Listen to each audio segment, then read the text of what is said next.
Hi, it's Tony Joe from Remax Camosun here in Victoria, British Columbia.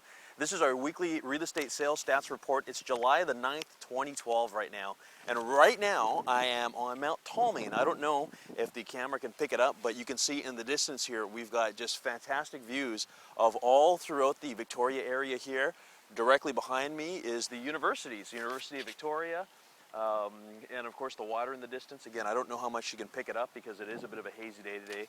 And then over here to this area here, including Mount Doug over in that direction. Anyways, we'll pick a better day when we can take some better video and showcase to people who aren't in Victoria right now how fantastic this place truly is. But I want to share the numbers with you. Right now, we are at 120 new sales for the month. 120. Now that's a great start because, like I said, we're at the 9th day of the month. As you guys know, it was a holiday, the very beginning of July. We ended up with 523 sales in July of 2011. So we've got a great start. We're at 120 so far for the month versus a finish of 523 last year. We have 306 brand new listings, which compares to 1,374 total in July of 2011. And finally, our inventory right now sits at 4,827 listings versus 5,094. So a couple of things I want to mention to you. First of all, we are seeing an increase in inventory. So there is more coming online. Generally means better choices for buyers. It also can be tricky for people who are thinking of selling because it means more competition out there. The numbers are strong. Part of this does have to do with the fact that the new mortgage rules changed as of today, as of July the 9th.